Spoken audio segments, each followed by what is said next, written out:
Longtime state representative Mike Nelson of Brooklyn Park is among a dozen Minnesota House members not running for re-election.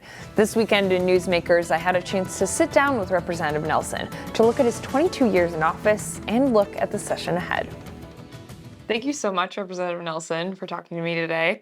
I guess I want to start off with, after about 22 years representing Brooklyn Park, Osseo, what led to your decision to retire? It's just about, I guess it's time. It's time to move on. It's a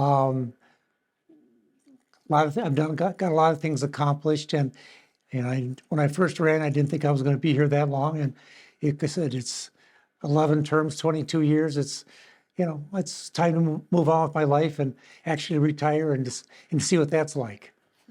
Well, I know you have background as a carpenter, right? Yes. And then you spent much of your career advocating for labor and unions. Do you have any standout memories or accomplishments in that realm or in that category? I worked on legislation through the years about wage theft, and that's big in the news with the Attorney General going after that farm family that's been cheating people out of wages. But wage theft is something I've worked on. There's two parts of that. One is just the actual not paying people what you say you're going to pay them, cheating them on their hours.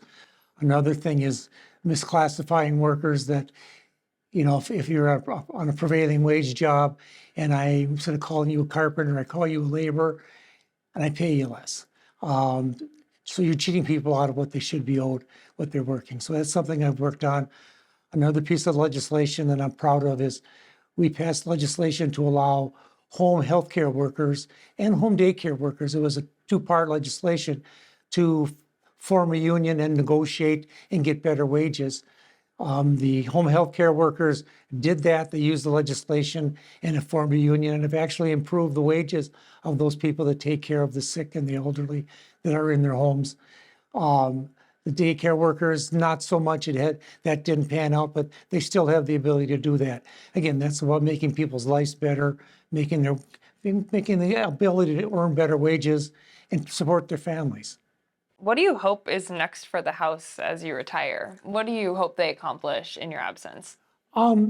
Just continue looking out for Minnesota. I mean, we had a historic, the last biennium, we had a historic surplus partly because of the pandemic and federal dollars that came in here, partly because a lot of one-time money that came in here, and we spent that wisely and still left us money on the bottom line.